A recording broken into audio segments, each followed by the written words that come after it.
자, 가정법 설명합니다. 보세요. 가정법이 뭐냐고 물어봤을 때 거의 대다수의 학생이 if부터 말해요. 가정법이 뭐야? 그러면 if 뭐 이렇게 하는데 이건 틀린 대답이에요. 가정법에서 if는 하나도 중요하지 않습니다. 그럼 뭐가 중요하냐? 가정법을 이해하려면 일단 요 조동사 표 요걸 먼저 이해하셔야 돼. 요 표. 자, 여기서 지금 요거는 조동사는 모든 조동사가 다 추측의 의미를 전부 다 갖고 있어요.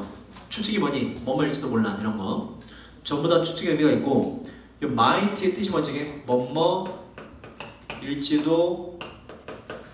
모른다 이렇게 해석이 돼요. 그리고 여기서 이쪽으로 갈수록 이건 100%의 추측을 나타냅니다. 추측의 강도 순서대로 쓴 거거든 조동사를. 일로 갈수록 퍼센트가 줄어요. 그래서 100%, 90, 80, 70, 60, 50, 40, 30% 정도의 느낌이라고 보시면 돼요. 가정법은. 그러니까 이러한 조동사의 순서가 있어요. 처음 알았지, 그지? 자, 이걸 이해하는 게 중요한데, 그래서 must는 100%이기 때문에 해석이 해야 한다는 의무도 있지만 추측으로는 뭐뭐임에 틀림없다 라고 해석이 돼요. 뭐뭐임에 틀림없다. 이 must, 100% 그렇다 라는 거의 반대말이 cannot이 돼요. 할 수 없다는 뜻도 있겠지만 반대말로 뭐뭐 일리가 없다 이렇게 해석되고 100% 아니다 이런 얘기고. 자, might는 아까 했듯이 뭐뭐일지도 모른다, 뭐뭐 할지도 모른다 이렇게 해석이 되고, may는 뭘까 뜻이 may는 얘도 똑같아요. 그죠? 뭐뭐일지도 모른다. 다만 얘는 느낌이 30%, 얘는 느낌이 40% 정도 되는 거지. 봐봐. could는 이제 해석이 비슷하겠지만 조금만 가능성을 높여주면 돼. 뭐뭐 할 수도 있을 거다 정도의 느낌이란 말이야. 근데 해석은 비슷하지, 그지? can도 마찬가지. 뭐뭐 할 수 있을 것 같아 이 정도 느낌. 자, should가 해야 한다는 뜻이 있지만 추측으로는 얘도 추측의 의미도 있어요. 뭐뭐 할 거다 이 정도 느낌, 그지? 뭐뭐 할 것 같아 뭐 이 정도 느낌. would나 will은 8, 90%가 되게 강하죠. 그래서 would나 will이 주로 뭐라고 해석돼서니 뭐뭐 할 것이다 좀 강하기 때문에 추측의 느낌이. must는 100%이기 때문에 뭐뭐임에 틀림없다 이렇게 하는 것이고. 이해됐나요? 죄다 추측을 나타낸다 이 조동사들은 전부 다. 자, 그러면 얘네가 가정법이 왜 중요하냐? 요 세 가지 조동사를 보셔야 돼. 바로 would, could, might 요 세 가지 조동사를 반드시 기억하셔야 돼. 가정법에서 중요한 건 요 세 개예요. 봐봐. 아까 might 가지고 보자. 요 might의 특징이 뭐였니? might랑 may의 해석이 같아 달라? 똑같아요. 뭐뭐일지도 할지도 모른다. 확률이 10% 차이가 날 뿐. 오케이? could랑 can도 해석이 달라요. 똑같아요. 그리고 would랑 will도 해석이 똑같아요. 확률이 각각 10% 차이가 날 뿐. 해석은 완전 동일합니다. 근데 봐봐. might랑 could랑 would를 우리가 중딩 때 조동사 배울 때 이거 뭐라고 배웠지? 현재로 배웠니? 과거로 배웠니? 과거로 배웠죠. would, could, might는 이제 might는 may의 과거 이렇게 배웠단 말이야. could는 can의 과거를 배웠죠, 그죠? 근데 추측으로 쓰일 때 얘네의 해석은 과거의 현재야. 해석이 현재입니다, 현재. 과거를 나타내지 않아요. 뭐다? 자기의 현재형 may보다 might는 확률이 10% 낮을 뿐. 확률이 10% 낮은 걸 말하지 과거가 아니라고 시제가. 이해됐나요? 요걸 이해해야 돼. 그러면 would, could, might 세 놈의 특징이 뭐냐? 근데 겉으로 봤을 때는 시제가 뭐야? 겉으로 봤을 때 시제가 과거예요. 하지만 해석은 뭘로 한다? 현재로 합니다. 조동사의 특징상, 추측의 조동사의 특징상. 요 표상에서 얘들은 겉으로 보이는 건 시제가 뭐지만 겉으로 보이는 시제는 요걸 알아야 돼. 겉으로 보이는 시제는 뭐다? 과거이지만 실제 해석은 뭘로 한다? 현재로 한다. 이게 중요한 거야. 요걸 이해하면 가정법 끝납니다. would, could, might 세 개 조동사의 특징이 뭐라고? 겉으로 보이는 건 과거이지만 해석할 때 뭘로 한다? 현재로 한다. 10% 낮을 뿐인 걸 나타내기 때문에. 자, 봐봐. 그걸 알았어, 그지? 자, 이제 이걸 이해한 채로 우리가 가정법 문장으로 가봅시다. 이 밑에 있는 문장 보세요. 여기서 가정법 문장이거든? 근데 가정법이란 걸 일단 제껴두고 가장 중요한 거 하나 동그라미 쳐보라고 한다면 단연 would예요, would. would가 가장 중요합니다.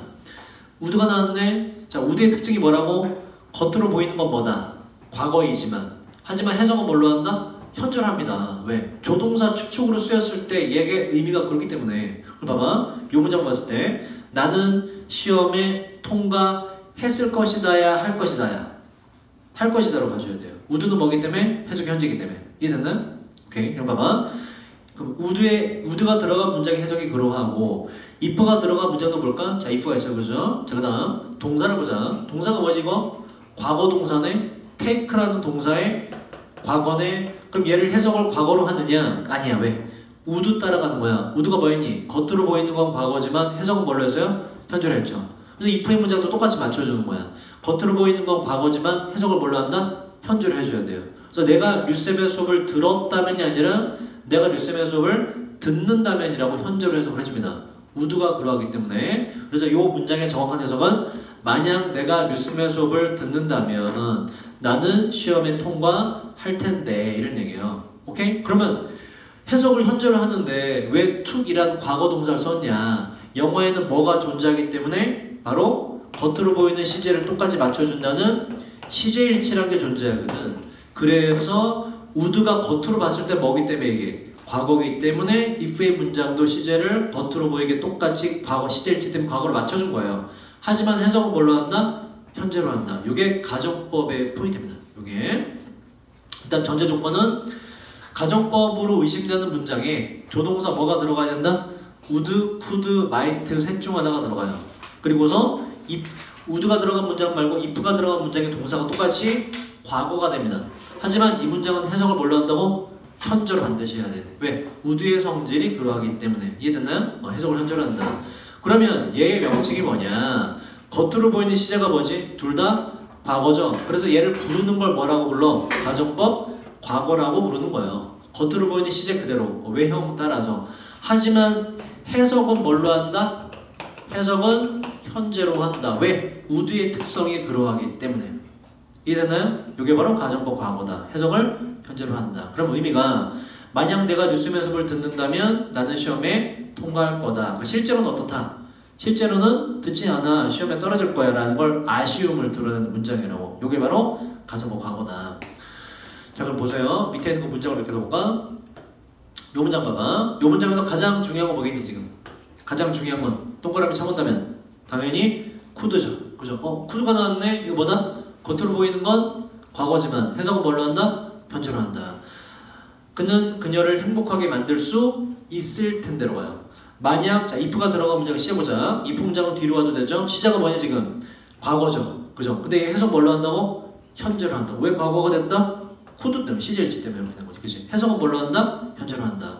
만약 그가 그녀를 떠나지 않는다면 그는 그녀를 행복하게 할 수 있을 텐데 실제로는 어떻다? 떠날 거기 때문에 되게 그녀를 행복하게 못할 것 같아 라는 아쉬움을 드러내는 문장이라고. 이게 바로 명칭이 뭐라고? 가정법 과거가 돼요. 겉으로 보이는 시제가 과거이기 때문에. 자, 그러면 여기서 지금 여러분 그 프린트에 그 다음 거 다음 페이지 보세요. 다음 페이지 요걸 이해를 해보자. 그럼 이제 요 타이밍에 질문을 가질 수가 있죠. 질문을. 그러면 would, could, might가 들어가면 가정법이란 걸 이제 알았어. 가정법이야. 그게 바로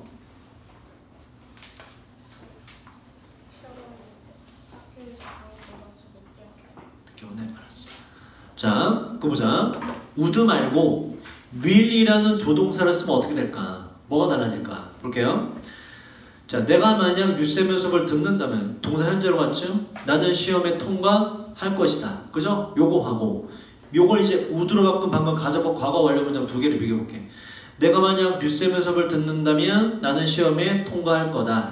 해석은 두 개가 거의 동일해요. 근데 두 개는 완전 달라. 하나는 조동사 will이란 걸 썼고 하나는 우리가 방금 배운 가정법에 해당하는 would란 걸 썼단 말이야. 그럼 어떻게 다르냐? will이란 걸 쓰면 will은 이런 거예요. 내가 류쌤 수업 듣는다면 나는 시험에 통과할 것이다. 결론은 그러니까 이제 들으러 가야겠다 이런 얘기예요. 그러니까 들으러 가야겠다. 앞으로의 일 이렇게 돼. 조건이 붙은 문장. 이거 뭐냐? 직설법. 직설법 뭐냐면 이 법이라는 게 전달 방법이라는 뜻이에요. 말을 어떻게 전달할까? 이건 있는 그대로 전달한 거예요. 수업 들으면 시험에 통과할 것 같아. 들으러 가야지, 등록해야지, 미드제이 다녀야지 이렇게 되는 거예요. 결론이. 두 번째 뭐냐? 아까 봤듯이 내가 만약 류쌤의 수업을 듣는다면 나는 시험에 통과할 텐데 혹은 통과할 거야. 근데 지금 어떻다? 지금 안 들어. 그래 난 시험에 떨어질 거야. 아쉬워. 이게 표시가 된다고. 조동사를 뭐로 쓰면? would로 쓰면 가정법이 되기 때문에. 그래서 두 개는 요건 우리보다 가정법이다. 현재 사실을 돌려서 반대로 말하는 거라고. 그래서 조동사나 바꿈으로써 요게 조건이 되느냐 아니면 반대로 말한 가정이 되느냐 결정된다. 요 포인트는 누가 만들었다? 조동사 would, could, might가 만드는 거예요. 앞에 있는 if의 문장은 전혀 중요하지 않습니다. 가정법에서.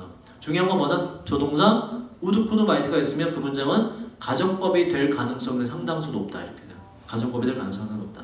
이해됐나요? 그래서 가정법은 기본적으로 보세요. 그럼 자 이렇게 있어. 이건 가정법이라고 할 수가 없어요. if의 문장만 있어서. 그냥 과거에 대한 조건을 나타낼 수도 있다고.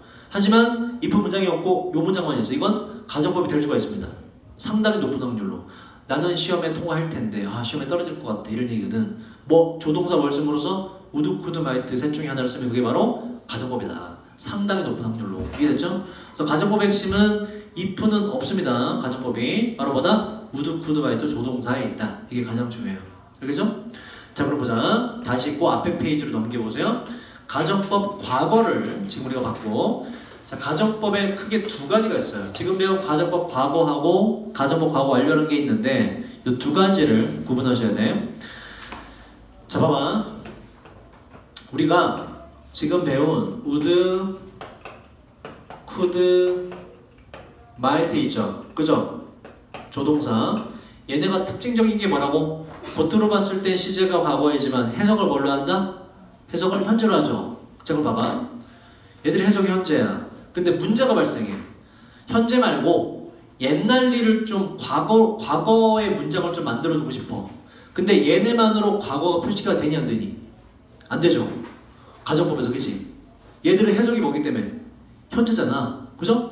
근데 우리가 옛날 일에 대한 가정도 있을 수 있잖아. 그랬었다면 그랬을 텐데 그치?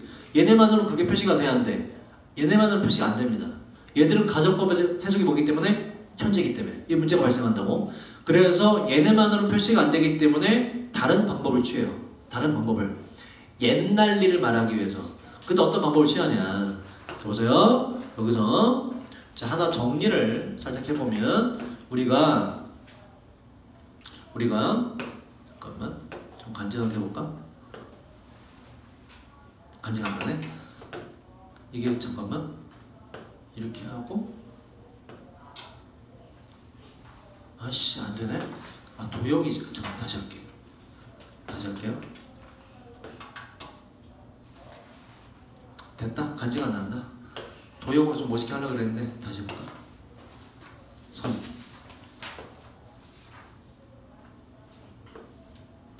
아이씨 그냥 할게. 미안해. 하던 대로 할게. 자 보세요. 시제가 우리가 과거가 있고 현재가 있다고 치자. 이렇게 여기서 과거에서 현재까지 오는 얘를 뭐라 그러지? 이 시제를 뭐라 그래요? 현재 완료. 이게 뭐니? have 플러스 pp죠. 과거부터 지금까지 뭐뭐 해왔다. 그치? 얘 말고 뭐도 있어요. 과거에서 현재까지 안 오고 과거로 끝난 거. 이렇게 있죠. 얘가 중요한데 얘를 뭐라 그래? 과거 완료. had pp라 그래요. 과거 완료라고 부르지. 얘가 특징이 뭐냐? 누차 말했지만 얘는 보세요. 과거가 특이한 점이 과거가 몇 개 존재한다? 과거가 2개 존재해요. 과거가 2개. 똑같이 과거라고 부르면 안 되지. 구분하기 위해서 더 옛날에는 5시간 전에 일어난 일이 한 2시간 전에 끝났다. 이런 개념이거든. 내가 5시간 전에 게임을 시작했는데 2시간 전까지 해서 게임은 끝났어. 이런 얘기거든. 얘는 5시간 전에 했던 걸 지금도 하고 있고 이런 얘기고. 자, 이 앞에 있는 더 먼저 5시간 전에 일어난 이거를 우리가 대자를 붙여서 대과거라고 별도로 불러요. 대과거. 대과거란 명칭이 중요한 게 아니라 이 그림이 중요해요. 그러면 had pp는 어떤 기능을 나타내냐? 옛날에 2시간 전에 어떠한 일이 일어났는데 이거보다 더 먼저 일어난 일이 있다라는 걸 표시해요. had pp는 영어에서. 이 더 먼저라는 게 굉장히 중요합니다. 더 먼저. 어떤 일이 일어났는데 옛날에 그거보다 더 옛날에 더 먼저 일어난 일이 있어. 라는 기능을 갖고 있는 게 바로 영어에서 had pp라고. 이해됐나요? 즉 영어에서 had pp를 갖다 붙이면 의미가 뭐가 된다? 어떤 거보다 더 먼저, 더 옛날 이런 뜻이 돼요. had pp는 이 had pp를 어디든 갖다 다 붙입니다. 어디든. 자, 그럼 봐봐. 이 had pp 기능을 기억하시고 더 먼저라는 뜻이 있다. 다시 우리가 가정법으로 돌아볼게. 아까 우리가 문제가 뭐였죠? would, could, might만으로는 얘들은 과거가 표시가 된다 안 된다? 안 돼요. 얘들은 가정법에서 해석이 뭐라 그랬니? 해석이 현재라 그랬죠. 얘들은 해석이 뭐다? 현재라고. 얘들을 뭐로 만들어줘야 돼? 과거로 만들어줘야지 가정법으로 옛날 일을 표시할 수가 있다고. 그러면 자, 어떻게 해결하냐? 얘들 뒤에다가 얘들보다 더 먼저 일어난 거라는 표시를 붙여주면, 그죠? 현재죠. 현재 뒤에다가 더 먼저를 붙이면 현재보다 더 먼저 일어난 일이 최종 시제가 뭐가 되게? 과거로 바뀌겠지, 그지? 현재보다 더 먼저 일어난 일이 과거잖아. 여기다가 뭘 붙여주면 돼? 더 먼저라는 표시를 붙여주면 돼. 이해됐나요? 더 먼저라는 거 영어에서 뭐 붙인다고 항상? had 플러스 pp를 갖다가 붙인다고. 과거 완료를. 그러면 현재보다 더 먼저 일어난 일 뭐가 된다 이게? 과거가 되겠지. 그치? 이런 식으로 하나 붙여서 과거를 표시합니다. 가정법에서. 이해됐나요? 봐봐. 또 문제는 얘들이 뭐야 전부 다? 무슨 동사? 조동사지. 조동사 뒤엔 동사가 뭐가 돼야 돼? 동사의 원형이 돼야 되죠. 그래서 최종 형태가 뭐가 돼요? 최종 형태가 would, could, might가 있고 조동사 뒤에 동사 원형이니까 뒤에 뭐가 돼요? have pp가 되는 거지. 최종 형태가. 그치? had pp가 아니라. 그럼 봐봐. 얘들은 말하고 현재. 가정법에서. 현재보다 더 먼저 일어나는 일. 이게 전체가 뭐가 돼? 시제가 과거로 표시가 되는 거지. 뭐뭐 했을 것이다. 할 것이다가 아니라. 이해됐나요? 왜 had pp 붙이는지? 최종적으로 나온 형태는 have pp이지만 꿰뚫어 볼 줄 알아야 돼. 요건 현재 완료가 아니라 뭐다 이건 사실 had pp다 라고 꿰뚫어 볼 줄 알아야 돼요. 이해했죠 이거? 자 보자 그러면 밑에 있는 문장 봐봐요. 자 일단 would가 들어갔죠? 그지? 이게 뭐다? 가정법일 확률이 상당히 높다. 근데 뒤에 붙은 동사 형태를 보라고. 아까는 앞에서는 그 would pass만 붙었는데 지금 뭐가 붙었어요? have passed라는 have pp가 붙었네? 이거 현재 완료도 아니다? 현재 완료 아니에요. 현재 완료가 아니라고. 이거 뭐다 원래? had pp가 had passed가 붙은 거라고. 조동사 would 때문에 have로 바뀌었을 뿐. 이해됐나요? 그럼 시제가 뭐다? 현재보다 더 먼저 일어난 일. 시제가 뭐가 돼? 과거가 되죠. 그러니까 나는 그 시험에 통과할 텐데야 했을 텐데야 했을 텐데라는 과거로 해석이 돼요. had pp가 붙은 거기 때문에.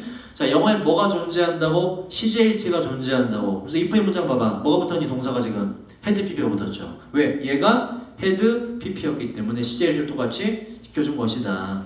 이 문장도 당연히 해석이 뭐가 되고? 옛날, 과거로 해석이 되죠. 뭐가 되고 그래서 만약 내가 류쌤의 수업을 들었다면, 옛날에 들었다면 나는 시험에 통과했을 텐데 라는 과거로 해석된다. 근데 겉으로 보이는 게 시제가 뭐예요 지금? had pp. 얘도 had pp이기 때문에 명칭이 뭐가 돼? 가정법 과거 완료가 되는 것이지. had pp가 죄다 붙었기 때문에 해석은 당연히 뭘로 한다? 과거로 해석을 한다. 이해됐죠? 오케이. 그럼 이거는 사실은 어땠다는 얘기야? 사실은 옛날에 내가 류쌤의 수업을 안 들었었어. 그래서 내가 시험에 떨어졌었어. 라는 거를 아쉽게 돌려 말하는 거잖아. 그지? 들었다면 통과했을 텐데라고. 자, 그럼 보세요. 이제 두 가지를 배웠죠. 가정법 과거와 과거 완료 배웠지. 그지? 가정법 과거 완료 하나만 더 살펴볼까? 문장을. 자, 마지막 문장 보세요. 여기 밑에 거. 일단 coul드가 would, could, might가 들어가면 일단 주목해야 된다고. 뭘 추가되고? 가정법일 가능성이 있다. 뒤에 붙은 형태를 봐야지. 이거 현재 완료가 아니라 뭐다 이거? had pp다. if가 들어간 문장도 뭐다? had pp가 붙었죠. 해석은 전부 다 뭐가 된다? 과거가 된다. 그는 그의 마음을 바꿨을 텐데 만약 그가 내 말을 들었었다면 가정법 과거 완료가 됩니다. 옛날 일에 대한 후회나 아쉬움. 자 그럼 이제 가정법 과거와 과거 완료 두 개 다 배웠죠. 이제 이 타이밍 우리가 뭘 알아야 되느냐? 뭘 알아야 되느냐? 아까 보시면 첫 번째 페이지에서 아까 보세요. 가정법 과거에서 이제 이런 문제들이 나와요. 예를 들어서 여기에 첫 번째 일단 여기에 had taken이라고 썼어. had pp를 썼어요. 이거 맞아요, 틀려? had taken 맞아, 틀려? had taken 맞을까, 틀릴까? 틀리겠지. 왜 틀려? 뭐가 안 돼서 지금?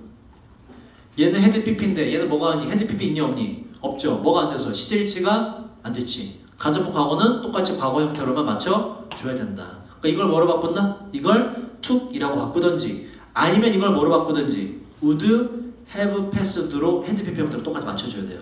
가정법은 그래서 시제일치 문제가 나올 수 있어요. 시제일치 문제. 오케이? 그럼 반대로 가정 과거 완료 문장에서 보세요. 여기서 이 부분을 if he listened라고 그냥 과거 동사로 쓰면 될까 안 될까? 왜 안 되지? 뭐랑 지금 맞지가 않아? 앞에 문장에 여기 뭐라고? had pp라고. 여기도 뭘 맞춰줘야 돼? had pp로 똑같이 시제일치를 해줘야 되지. 시제일치 문제를 주의하셔야 돼. 알겠죠? 여기 바로 가정법의 핵심이다. 시제일치 문제. 자, 그런데 보세요. 그런데 하나만 더 배워볼게. 바로 요거. 혼합가정법을 설명을 할 건데 설명 듣고 나서 뭔가 이상한 점이 발견이 돼야 돼요. 혼합가정법 배우고 나서 봐봐. 자, 혼합가정법 말 그대로 가정법 두 개가 각각 문장에 하나씩 섞여있는 형태를 말합니다. 일단 보자. 이 문장에서 가장 중요한 건 뭐라고? 이 문장. 밑에 있는 문장. 가장 중요한 건 뭐라고? 조동사를 봐야 돼. would, could, might 중에 might가 들어갔네. 이거 뭐다? 가정법일 가능성이 되게 높다. 그죠? 근데 뒤에 동사가 뭐야? had pp가 아니라 그냥 동사 붙었죠. 이거 뭐야? 가정법, 과거. 해석 뭘로 한다고? 현재로 한다고. might의 특성상. 자, 문장 끊어주고 해보자. 나는 지금 여친이 있을 텐데가 되죠. 그죠? 그냥 동사 원형 might가 현재이기 때문에 있을 텐데 만약 내가 근데 봐봐. if의 문장은 뭐 붙었지? had pp가 붙었죠. 그럼 이 문장은 해석이 뭐가 되겠니? 이 문장은 해석이 옛날, 과거로 해석을 해야 되겠지. 그치? had pp이기 때문에 나는 지금 여친이 있을 텐데 만약 내가 작년에 좀 더 자신감이 있다면야 있었다면야 있었다면 had pp이기 때문에 그죠? 두 가지 가정법이 각각의 문장에 섞여서 내용을 완성할 수 있다. 이게 바로 뭐다? 혼합가정법이다. 지금 봐봐. 뭔가 아까 설명한 거랑 뭔가 위배되는 게 있죠. 그치? 가정법에 뭘 해줘야 된다고? 시제를 똑같이 맞춰줘야 된다 했는데 혼합가정법이라는 게 존재하네? 그러면 아까 말했던 가정법의 시제를 맞춰주는 문제는 낼 수 없는 거 아니야? 모든 문장에 다 혼합가정법이 될 수 있을 거니까 그죠? 그치? 시제일치 문제 낼 수 없을 것 같죠? 그런데 보자. 혼합가정법을 시험에 낼 땐 그게 수능이든 내신이든 토익이든 탭스든지 간에 기본 전제 조건이 있어요. 바로 뭐냐? 바로 그 문장에 시간상의 단서를 반드시 주게 되어 있어요. 혼합가정법은. 문제를 풀게 만들기 위해서. 이해됐나요? 봐봐 이거. 현재, 지금이라는 건 현재를 나타내지. 이 문장은 뭐가 돼야 돼? 그냥 might만 와야지. 현재로 해석되게끔. 이해됐죠? if의 문장 봐봐. 뭐가 있니? 작년이라는 건 옛날 일이지. 과거기 때문에 과거로 해석되게 만드는 had pp가 이 문장에 와야 된다는 얘기죠. 이해되니? 그래서 혼합가정법은 반드시 뭐가 있다? 시간상의 단서가 반드시 주어지게 되어 있어요. 안 줄 수 없습니다. 혼합가정법은. 그러면 반대로 말해서 시간상의 단서가 없는 일반적인 가정법은 반대로 말해서 단지 죄다 뭐 해줘야 된다는 얘기야? 혼합가정법이 아니기 때문에 시제일치를 다 시켜줘야 된다는 얘기예요. 그래서 가정법의 시제일치 문제를 낼 수가 있다. 혼합가정법 걱정할 필요가 없다 이런 얘기예요. 시간상의 단서가 반드시 있기 때문에 문제로 성립되기 위해서는 시간상의 단서가 없는 건 전부 다 뭐다? 가정법 과거는 과거대로, 과거 완료는 과거 완료, 헤드 PP 똑같이 다 맞춰주면 된다 이런 얘기예요. 이해됐나요? 이게 바로 가정법 핵심입니다.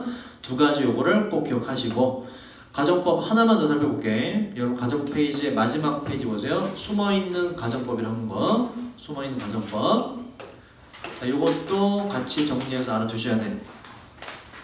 중딩 때 이거 많이 나왔어요. 고 1, 2 때도 서술형으로 꽤 나오고 if it wasn't for 라는 게 있는데 자, 보여? if가 들어간 문장에 동사가 시제가 뭐니 지금? 그냥 과거죠. 이거 해석을 뭘로 하겠니? 가정법이라 가정했을 때 해석 뭘로 하겠니 이거? 과거니 현재니? 그냥 과거 동사만 있기 때문에 해석은 현재가 되죠. 그렇지. 자 보자. 그리고 요 it은 비인칭 주어입니다. 그 비동사의 뜻이 세 가지 있다 그랬죠. 뭐뭐이다, 있다, 되다. 셋 중에 두 번째 있다로 하시고. 근데 비인칭 주어 해석 안 하죠? not은 뭐야?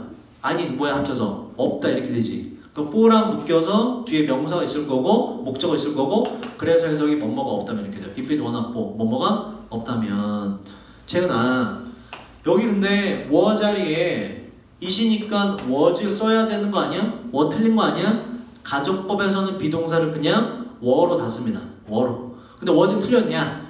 옛날에 제가 어렸을 때는 was는 틀렸다고 했어요. 가정법에서. 근데 지금은 was도 씁니다. 자유로워요. 가정법에 was 써도 되고 were는 원래 되고 그러니까 주어가 3인칭 단수를 할지라도 가정법의 비동사는 were 써도 된다. were가 틀린 게 아니다. 모든 가정법 문장에서 자 보자. 너의 도움이 없다면이 되고 뒷문장 봐봐. 뭐가 있니 지금? could가 있죠. 그죠? 조동사 하고 동사 원형만 있는데 해석이 뭐라고? could는 겉으로 보이는 과거지만 해석은 뭘로 한다? 현재로 한다. 그래서 만약 너의 도움이 없다면 나는 내 숙제를 끝마치지 못할 텐데 못할 거야. 실제로는 어떻다? 네가 도와주기 때문에 내가 숙제를 끝마칠 수 있어서 너무나 고마워 이런 얘기라고. 그걸 반대로 말하는 거로 가정법으로. 자 여기서 보세요. 지금 if라는 접속사 주어 동사가 있죠. 그죠? 여기서 이제 줄여 쓸 수가 있어요. 왜 줄여 쓰냐? 뭐뭐가 없다면이라는 표현은 너무나 많이 등장하기 때문에 우리 일상생활 속에서도 내가 너만 없으면 그지? 수학만 없으면 내가 대학에 잘 갈 텐데 뭐만 없으면 되게 많죠? 영어도 많단 말이야. 자주 등장하는 긴 표현은 영어는 무조건 줄입니다. 딱딱딱딱. 그래서 여기서 첫 번째 일단 if를 지워요. 이렇게. 민서 공부하고 있니? 네. 핸드폰 하면 안 된다. 공부해라. 자 접속사 if를 지워요.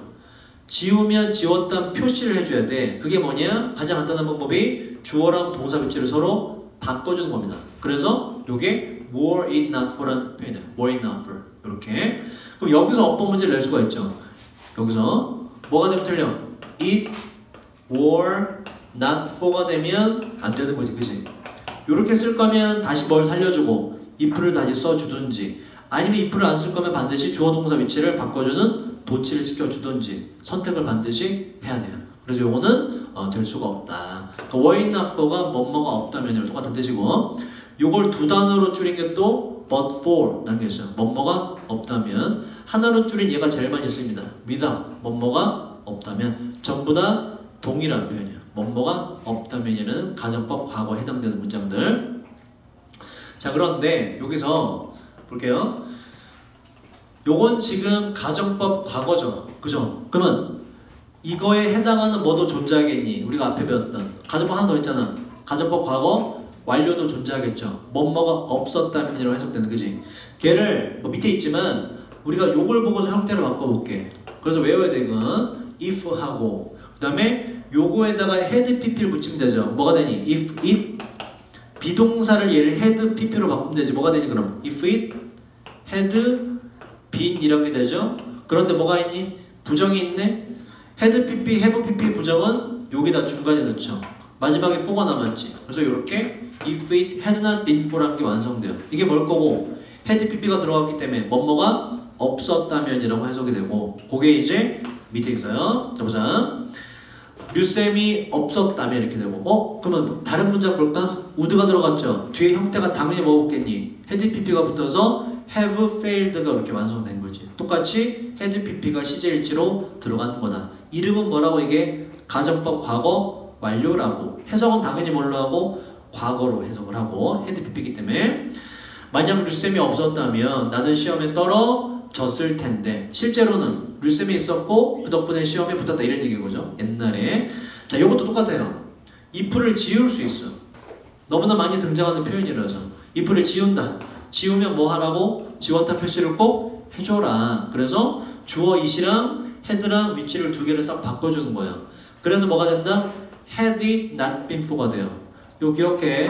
이따가 17강 수업할 때 숨쉴 예디 요거 지워서 두 개 도치시키는 문장이 세 번째 지문이가 등장을 해요. 그거 법 주의하셔야 돼. 그래서 if를 지워서 had가 앞으로 가서 it이 도치가 뒤로 와서 서로 도치가 됐다. 당연히 오답은 뭐고? 그냥 it had not been for는 된다 안 된다? 이거는 안 됩니다. 이렇게 쓸 거면 if를 살려주든지 도치시키든 둘 중 하나. 자 여기서 보세요 이제. 여기서 지금 나머지 두 개가 뭐냐? but for로 갈 수 있어요. 뭐뭐가 없었다면. 한 단어 뭐? without으로 갈 수 있어. 뭐뭐가 없었다면. 특이한 점이 있지 그지? 아까 but for랑 without은 어디서 있었니? with 있었죠. 뭐뭐가 없다면. 근데 얘가 뭐는 해? 뭐뭐가 없었다면 되네? 그럼 뭐가? 결론은 but for와 without의 해석은 얘 자체만으로 결정이 안 되고 뭘 봐야 된다? 뒷문장을 봐야 돼. 뒷문장을. 그래서 but for나 without이 나왔는데 또 다른 문장에 봤더니 would 뒤에 have pp. 다시 말해서 had pp가 붙었다. 그럼 얘의 해석은 뭐가 된다? 뭐뭐가 없었다면으로 가는 거야. 뒷문장 보고서. without이 나왔다. 근데 뒷문장 봤더니 could 뒤에 그냥 동사 원형만 붙었다. 이게 뭐다? 가정법 그냥 과거. 해석 뭐가 된다? 뭐뭐가 없다면으로 간다. 이렇게 되는 거예요. 이해됐죠? 이게 이제 고딩 때, 중딩 때 내신 대비해서 서술형으로 꽤 등장도 했었어요. 이런 문장들이. 그래서 가정법을 한번 정리를 해봤습니다. 요거 잘 기억하시고. 자, 잠깐 쉬었다가 은평 지문 4개 좀 먼저 수업을 할게.